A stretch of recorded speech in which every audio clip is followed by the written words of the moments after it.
Hello and good afternoon, Canvas Real Estate Team. This is yours truly, Coach Joel Millionaire. Today is Friday, July 6th. I am coming a little bit late to you as far as this coaching session was scheduled for, which is usually between 12:30 and 2. But due to a dental appointment, I walked in here after 1. And therefore, there's only time for the teaching part of the group coaching lesson on the MREA. So you're in a good place. I'm kind of feel a little bit funny because I still have the numbness on in my mouth from the procedure that I had done. So I'm being a little bit conscious to a certain extent as when I speak, because I'm seeing myself. But it doesn't look like, at least I feel like I'm numb, but it doesn't look like I have a ball bulging here on my right hand side. At least, Ricardo, I don't see it. Do you see it? All right, good. All right, so again, this is being recorded for each and every one of you to review time after time, or even better said, to pique your curiosity as to what it is that I am seeing, that I'm seeking to convey and coach all of you to become, again, as the book says, the best that you can be. If you have the cover, and again, a second thing that is happening here is that I have this screen as I'm using Marlene's Surface computer. I cannot see the beautiful Miami skyline behind me because it's blurred out. So I need to be careful as to what I show here on the screen. But needless to say, if you look at the cover of the Millionaire Real Estate Agent book, it says, it's not about the money, it's about being the best that you can be. And that's basically what I bought in as I started reading and read this book multiple times.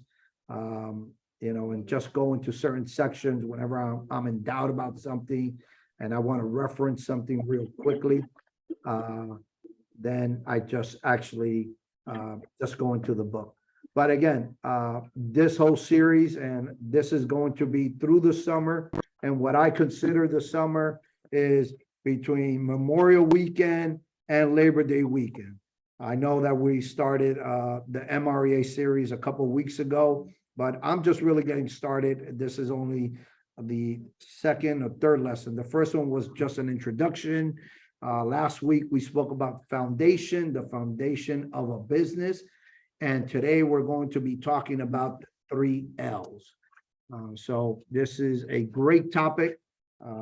I hope that in the future, each and every one of you will get a copy of this MREA book and start reading it, start digesting it, just dive in, because the MREA book is also known as the real estate Bible, at least in the circles that I was a part of, being part of Keller Williams for 14 and a half years. And anybody who has read it, anyone who's built a big business, I'm sure has taken some of the information that has been disseminated or has been written from this book. And then anybody who has been with Keller Williams, they could attest that their business has grown or grew exponentially when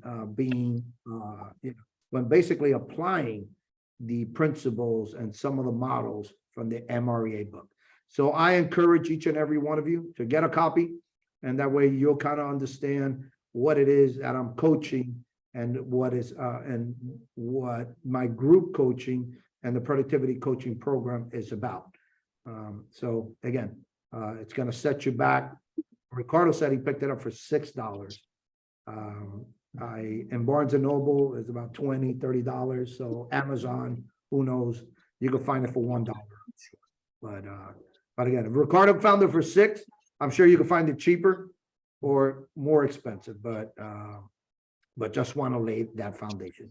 So I just want to welcome Millie. Millie, ¿cómo está? Bien. Bueno. Millie, yo no sé, ¿usted habla inglés? Un poquito. I understand. You understand? Oh, perfect, beautiful. You just made my day. Awesome. All right, because so Millie is, I suppose that Millie is on her way in to meet with me. She has an appointment at 2 o'clock. So I'm looking at my clock. It's 1:34, 1:35.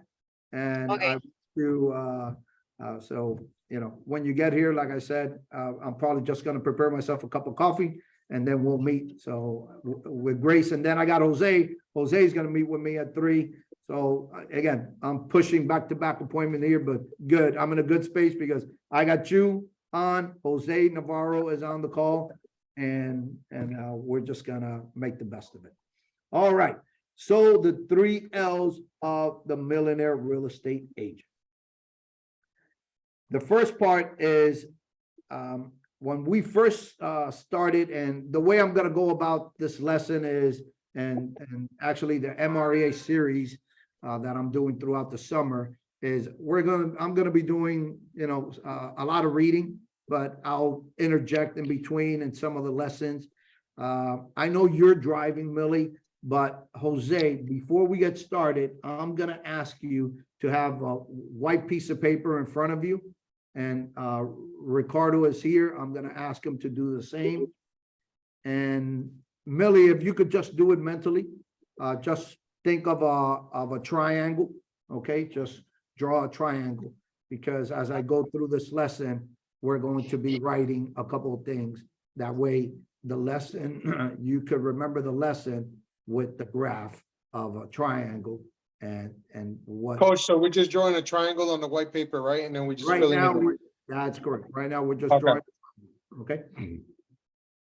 All right, so according to the author, Gary Keller, it says, when we first started grouping our findings by category, it appeared that we might have 8 core issues. On closer examination, we were able to eliminate 3 and narrow the list to 5. Ultimately, we discovered the finish line lay at 3 core issues that support our model.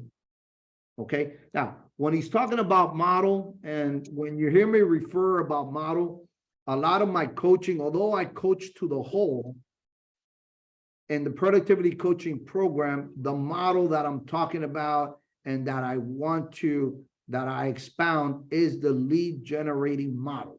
Okay, so the lead generating model entails prospecting for the purpose, goal, and objective to fulfill one of the foundations to this model, which is leads. Okay, so again, the lead generating model is to find the ultimate goal of the lead generating model is to find leads. Okay, because here is the process: context, lead to leads, no pun intended. Okay, leads lead to appointments. Appointments lead to opportunities that lead to signed contracts. Now, when you say signed contracts, okay, what I'm talking about, 2 things. I'm talking about listing agreements, and I'm talking buyer agent agreements. Okay, so a lot of agents don't know that we could get buyer agent agreements, and that's really the best way to work with individuals. Now, this is going to be determined on the level of your confidence, because you have to sell your services. You have to sell what it is that you're going to do. If you're going to ask for a customer to sign on a dotted line to work with you exclusively as a buyer's agent, then you have to show them and be able to sell them on that thought about you being their only agent. Now, the way you sell that is, what is it that you're going to do for them? And one of the confidence builders to sell that is that you tell your customers, by the way, one of the things that I do on a regular basis is I prospect and I look for buyers and sellers on behalf of my customers. Now, that's a 2-way street, okay? So if you're working with a seller, you tell them, I'm going to work to find you a buyer because I want to double end this deal. If I double end this deal, if I sell your property without the assistance of another real estate agent, I'm gonna earn more money. So my goal is to prospect, to do whatever it takes to sell the property and double end that commission. So that gives, now you're telling your seller, okay, I'm gonna work hard, I'm gonna do my best to find you a buyer because I want to earn the most. Now, that's one conversation on the listing side. On the buy side, you're gonna tell your buyers, hey, you work with me, I'm gonna find you a property. Now, ideally is if you could tell me the neighborhood that you want to move into, that's where I want to really get to. That you tell me, I want to live in ABC community, and this is only where I want to buy. And no matter what happens. Now, I have a great customer here sitting in my office, which is Marlene, our team leader. She wants to buy a property in Villa Vizcaya. So for me to go in there and help her find a property, we should be able to do so, but the timing is not right because now she's specific. She wants to buy a property there. Now I could gear all my marketing, invest a couple hundreds of dollars trying to find a buyer, trying to find a seller there. Okay. So for a buyer, that's value. Now, but let's say that they don't want to look in a particular community, that they're just looking overall to find a property. Now, if you're prospecting on a regular basis, you could tell them, oh, I work with off-market properties. I work with for sale by owners. I work with expireds. I work with canceled listings.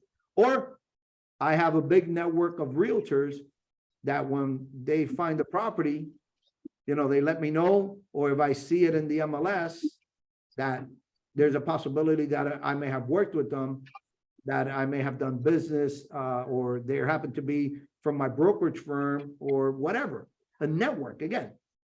So I'm gonna pose the question, Jose, if comparing apples to apples, okay, on your current listing and at the W, if you have two offers, okay, and one is from me or Ricardo or from anyone in our office versus one from, I'm just going to say Keller Williams, everything being equal, who are you going to push to get the offer accepted for? My people. Your people. Well, it's the same thing in this business. Okay. That's why networking, and a lot of people, and you know, this thought that I'm sharing, it only dawned on me a couple of years ago, maybe 5+ years ago, I would say, because I used to see agents going to networking events. I say, why would we go to a networking event? Who am I going to sell? Who's going to buy a property for me? Everybody there does the same thing I do. But I had it wrong, because it's the people that you meet there and you connect, and now you're part of their group, and who knows, they might be doing something different. In my years of business, I've been involved with Kiwanis. I've been involved with Toastmasters. I'm a certified business leadership coach with John Maxwell team. And again, Promise Keepers is a ministry that I've been a part of. And depending on what time or what season in my life, I'm doing things that I'm trying to bring others along. I've had a conversation with Ricardo. Hey, Ricardo, I think something that would be good for you is to get involved with Toastmasters. It's going to help your business. It's going to improve your communication skills. It's going to improve your listening skills. So again, that's networking. So then it translates into business, because now you see a listing from someone, or someone sees one of your listings and they reach out to you because they've worked with you, they know you. So people do business with people they know, people they like, and people they trust. Always keep that in mind, first and foremost. So getting back to the lesson, as to the process, again, the lead generating model is contacts, leads, appointments, opportunities, and signed agreements. And on the buyer side, again, it's you're telling the buyer, hey, if you work with me, I'm going to bring properties to the table that nobody else knows. Or I work with a team that has a good network, that we might be able to find a property, especially when the market is tight, especially like now. Right now, the market is a little bit tight. I'm foreseeing that the market may break. Maybe it might become a balanced market. I'm sensing that. I don't know why I have that sense, but I'm seeing a lot of properties come on the market now. So everybody's looking to sell. Everybody wants to cash out. They feel that something's going to happen. I might be wrong. And I don't have the crystal ball, because if I had the crystal ball, then I'll go out to my network, I'll raise $50 million. Hey, let's buy or let's sell. Okay, because this is going to happen next 6 months or a year, but I don't have that. All right, so the topic today, again, the 3 L's, and the 3 L's represent leads, listings, and leverage. So let's talk about job number 1, and I want you to, on that triangle, and for you, Millie, on the triangle, on the foundation, you're going to put leads. Okay, so write the word leads on the foundation of that triangle. Now, Gary Keller says, you can have a doctorate in real estate, outfox a professional litigator in contract negotiation, appraise a property better than anyone in your market, and have more financing knowledge packed in your head than a mortgage guru, and it won't do you a lick of good without clients. To succeed in real estate, you must have client leads. It's that simple. Okay? That reminds me of the bold law. Success is simple, not easy. Now, so going back, to succeed in real estate, you must have client leads. It's that simple. Until you have enough leads to meet or exceed your goals, there is no other issue. No matter if you are a doctor, lawyer, entrepreneur, everyone has 2 jobs: their chosen profession and lead generation. Now, let's talk about these occupations. Do doctors, do they prospect, or do they market their business? That's a question. Market their business. Okay, lawyers, do they prospect or market their business? Market their business. Entrepreneurs, do they market or prospect their business? Market. Okay, so good answer, and that is, and you are absolutely correct. They market their business. But here's another question, or I don't know if it's a question or a saying. Is it costly to market to find business? Jose, you could probably answer that. Oh, yeah. Okay. It is expensive, correct? Extremely. I mean, just if you look at the W situation, that was not cheap. Exactly. Okay. So now in this business, I will tell you, you're going to have to do both. If you want to build a great business, a big business, you need to do both. You need to prospect and you need to market. Now, you either fish or you go buy the fish at the market. So the other day, I wanted to buy a fish. I wanted to eat fish. Okay. It cost me to buy a yellowtail red snapper at Whole Foods, $11, $12 a pound. Now, I could have gone into the bay or wherever and go fish for a yellowtail and possibly land 5 or 10 yellowtails and have fish for a whole month to do my ceviche that I love to do my ceviches. Supposedly, the best fish to do ceviches is yellowtail. That's what I've been told. But you could do that. So you could go and buy the fish. And what I'm talking about here, our fish is our leads, our customers. Okay. You could go out and buy them, get them in your net, or you could go and find them. Right. I will be transparent. I've made the mistake in my business, 20 plus years in this business, that due to the fact that I bought into this lead generating model, that I have failed to do the marketing. It has only been the past couple of years that finally the thought dawned on me, duh, I need to do marketing a little bit more. So you need to do a combination of both fish and marketing. Okay, so it's a balance.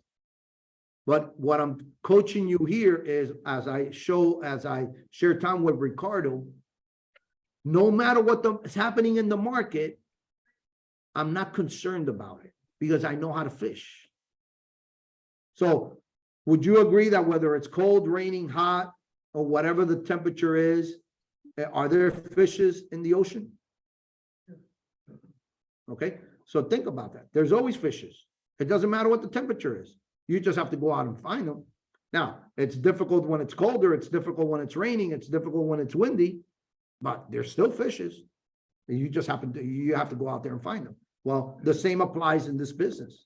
There's always fishes, no matter what the market is, but you have to go out and find them.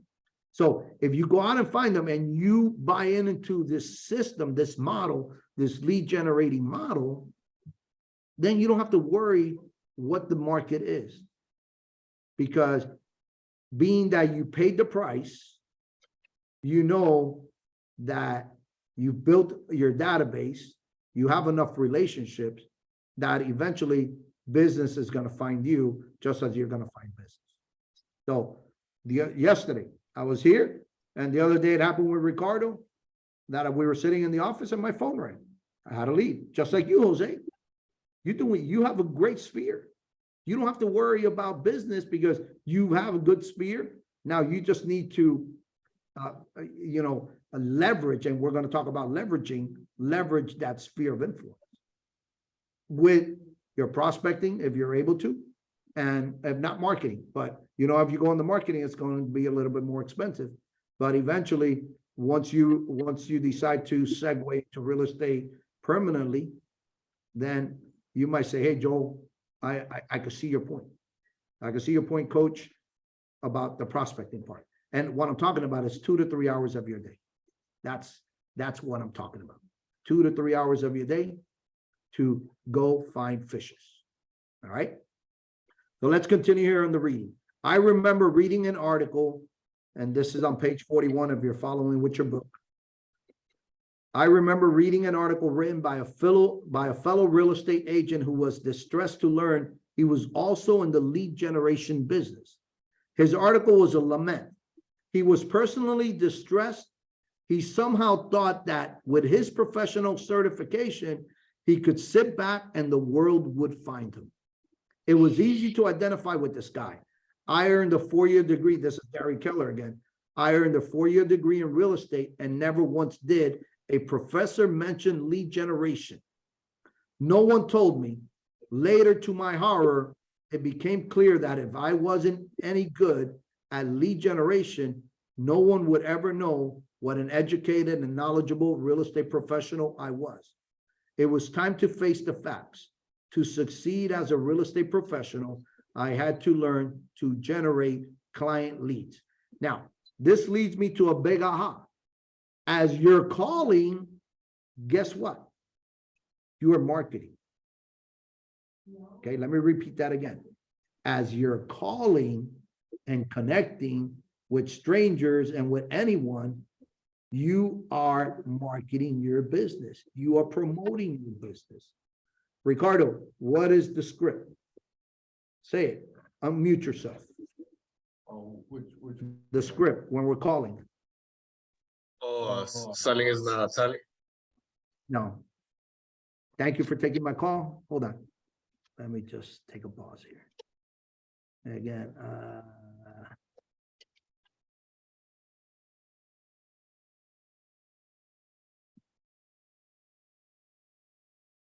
I am a local real estate economist. I'm a local real estate economist, or I'm a local real estate, All right. and I'm seeking.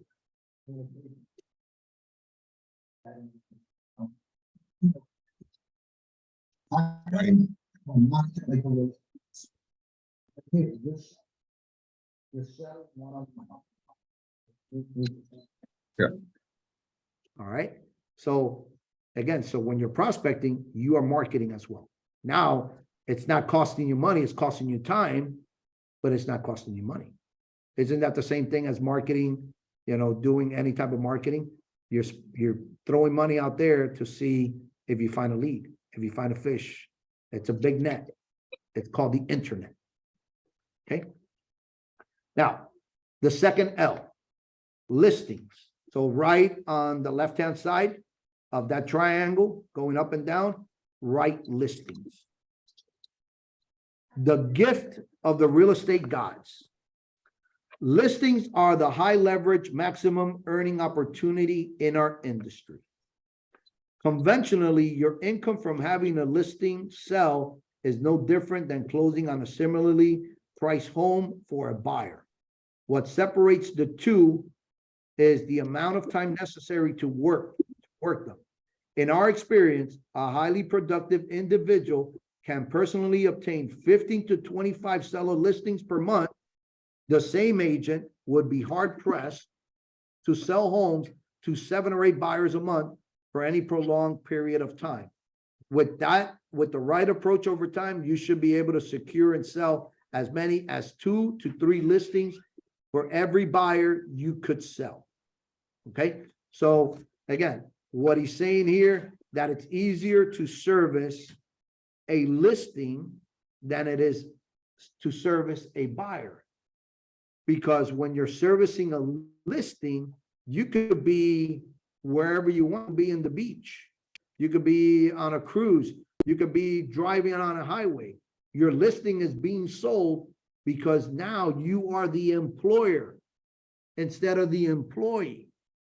What's the difference between employers and employee? Jose, what's the difference between the employer and the employee? Well, the employer delegates to the employees. So the employees are the ones that are doing, and the employer is the one that's delegating. Right, and doesn't the employee need to show up? They need to show up every day. Every Well, day? I don't have to show up. There you go. Now, when you get a listing, your listing is guaranteed to be sold because the real estate community have become the employees because they're working with the buyers and they're going to bring the opportunity. And your work was in the upfront.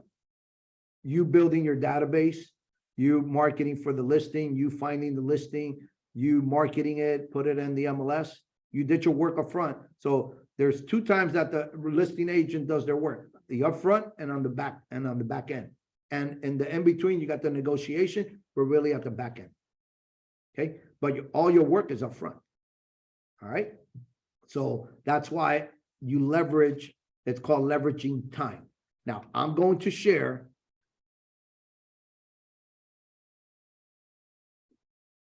a flyer or just a mindset type of thing.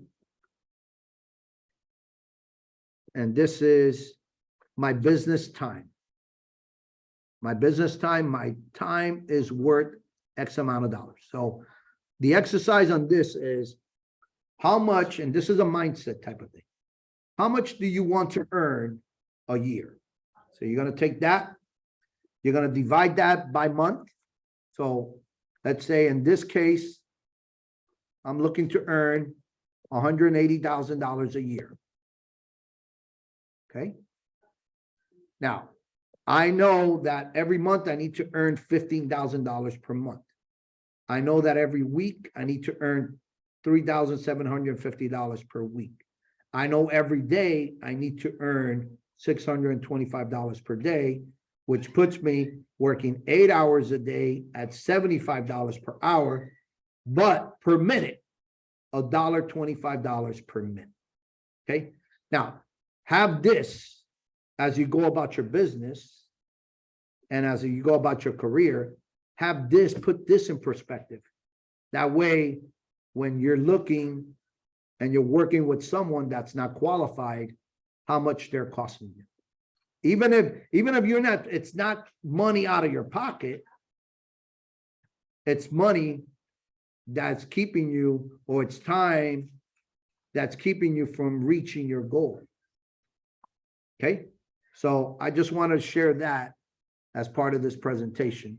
So you could have a perspective as to the part of leverage and what it means about leveraging listings versus working with buyers. Okay.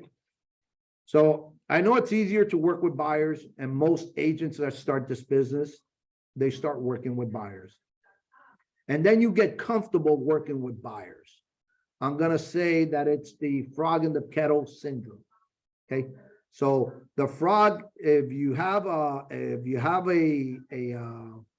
kettle and you put it over the fire and you put a frog in there, it's comfortable. But as the fire starts to heat up, he gets more comfortable. They adapt to it. But before you know it, the frog is getting boiled and they die. The reason I say that is do not get comfortable in working with buyers, because you're going to look forward, you're going to look down the road 10, 15, 20 years, and you're going to say, wow, what could my business have been if I would have been a top producing agent leaning on listings to leverage my business and to leverage my earnings. So that's why part of my coaching program is I'm gonna coach you to go find listings. Let's work listings, prospect to find listings, build your database, communicate to your database, because that's the name of the game. It's called listings. Okay, so let's look at the part of leverage, time versus money. Okay. Give me a second here.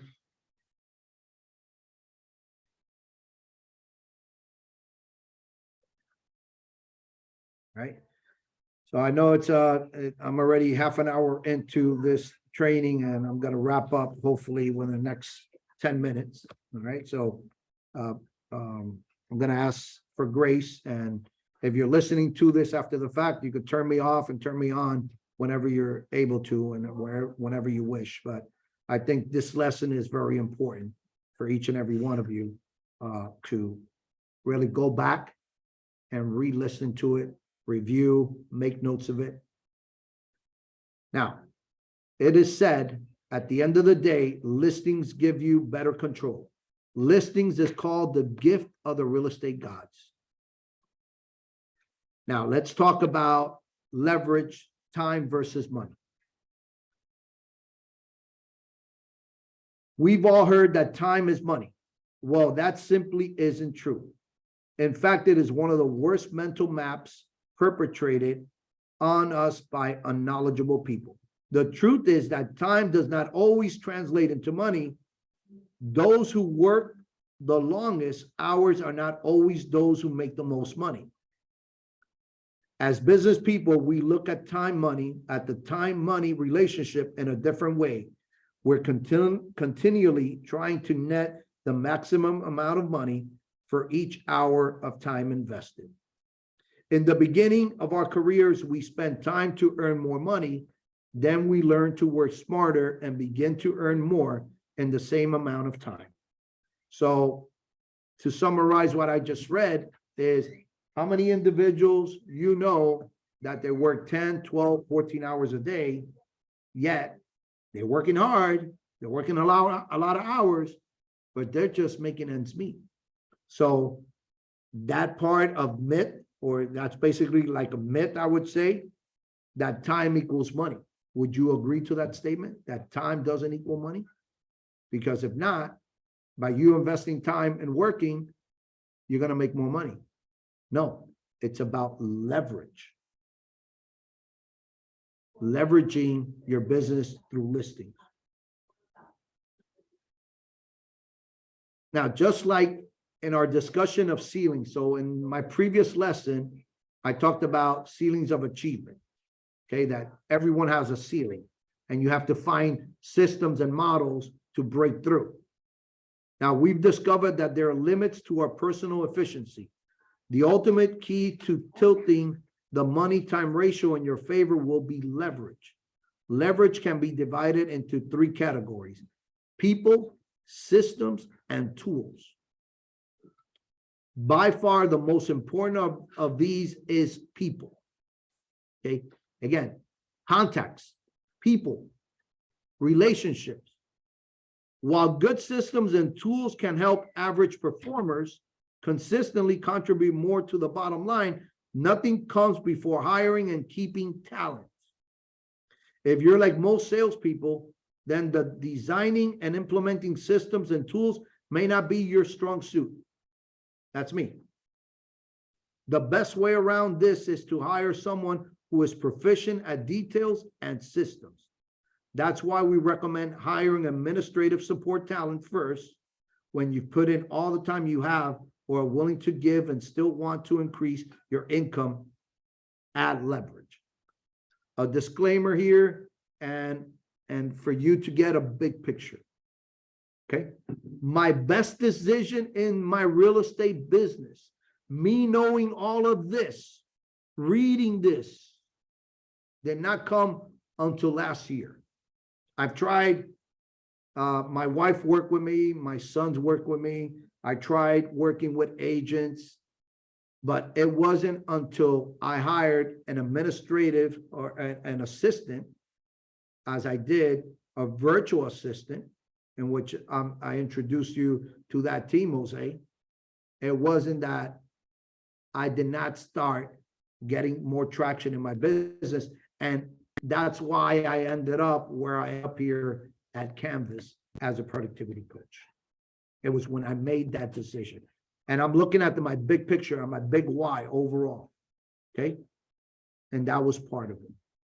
So what do I mean and what do I say by what I have just said is that your hourly wage, if you could find someone to do something for you that you could pay, and again, for me, it's $75 an hour. If I could find someone to do something for me for less than $75 an hour, then to me, it's a good trade-off. And that's what I did by having the administrative assistant or the assistant that I have overseas in the Philippines. Okay.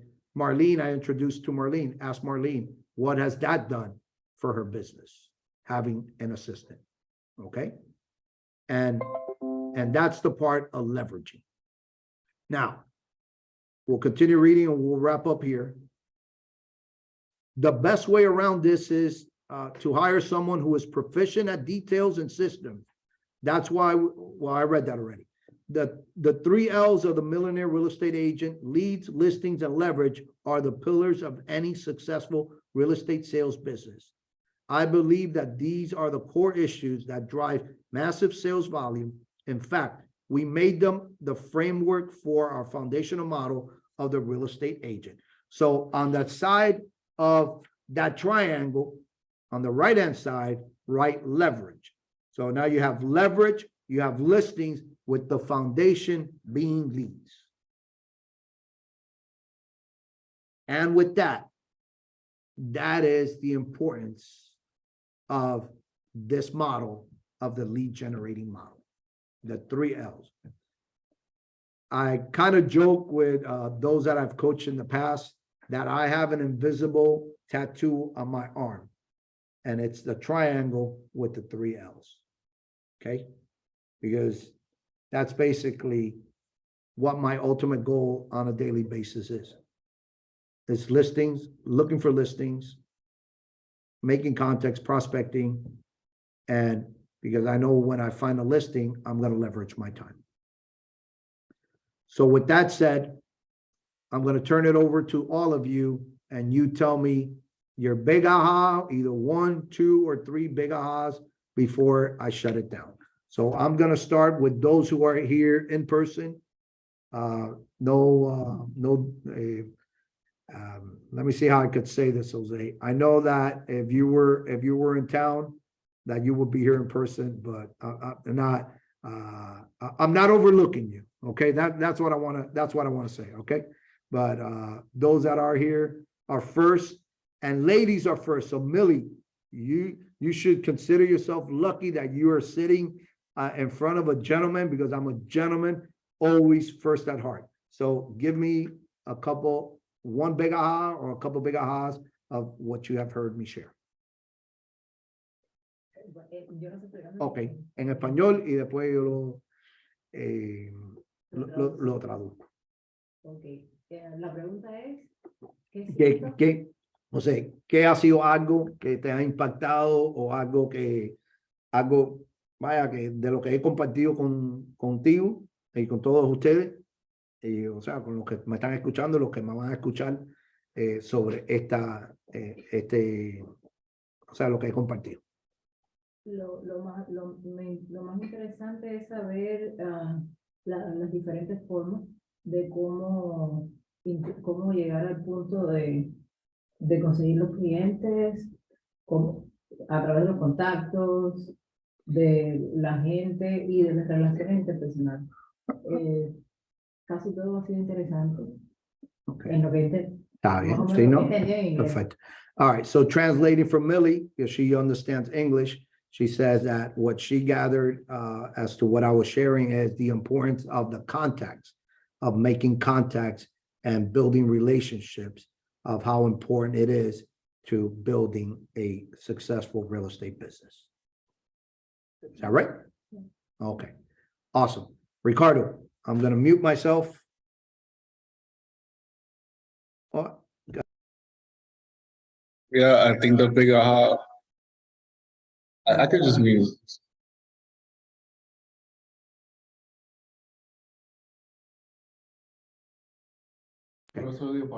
all right, put yourself in mute. Go ahead. Yeah, I think the big aha is getting listings, or it's maybe you could perhaps the one that deal, looking for a buyer as well. If you already have the listing, all you have to do is just wait for offers to come. But if you're working with buyers, then if you put an offer, sometimes somebody else might get it or might not get it accepted because it takes longer.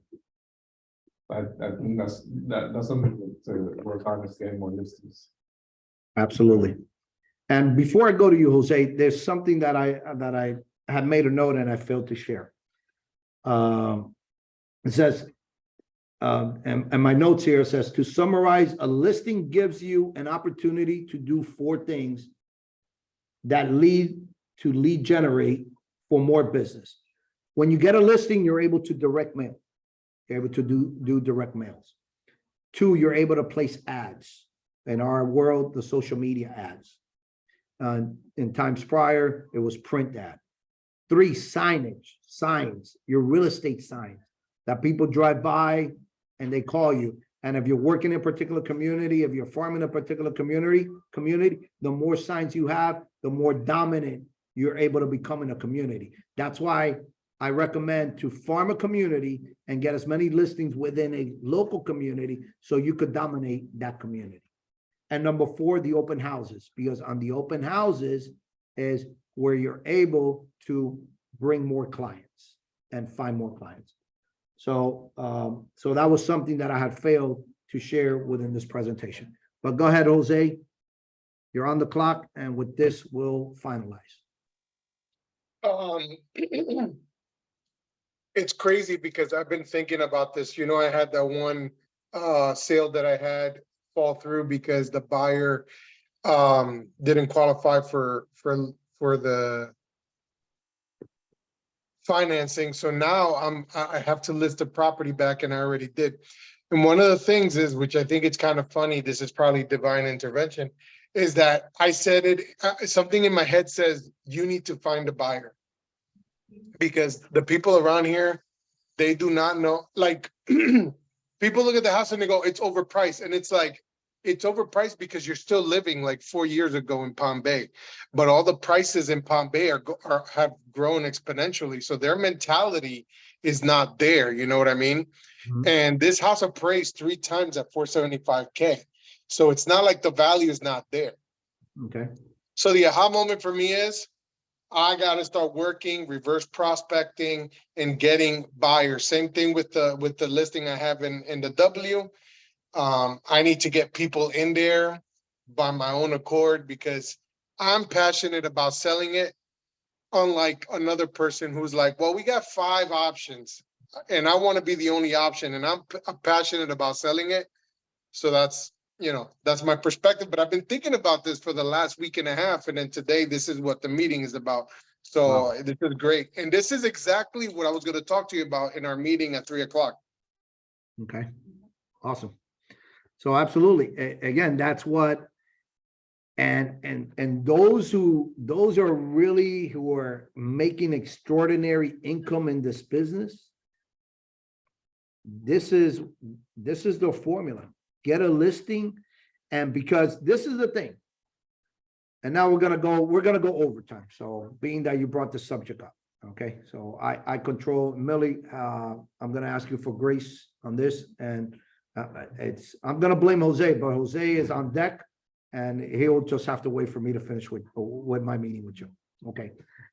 So those that have built a tremendous business in real estate, what they have done is they have leveraged listings, because with those listings have come the buyers. They fill their funnel with buyers with their listings. And although those buyers don't buy that particular listing, they'll buy another listing, or they connect with you. And if you are good and proficient in keeping and connecting with your customers, then when they get ready to buy, guess who they're going to call? The one that has been marketing to them, the one that they've been seeing. And that's going to be one of the topics that we will be talking with in the next couple of weeks, which is about branding, the importance of branding your business, branding yourself. Okay. But not only that, it is when the market is tight, as it is now, the opportunities of double ending the listing. Because guess what? You have leverage. I cannot tell you how many listings I have sold that I've double ended it. My last listing, I'm double ending it. It was a 450 listing, and found the buyer, showed it to a couple of buyers that called me. Ricardo showed it a couple of times. I had 5 offers, but guess what?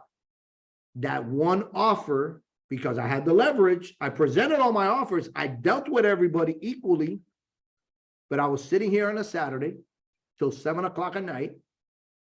I got out of all the offers. I discussed it with my seller. We were going to go with one. That one decided not to call me back. He sent me an email Saturday after 7 o'clock, 8 o'clock at night. I normally, once I'm done with Saturday, I sign off until Sunday, late afternoon or Monday. Okay.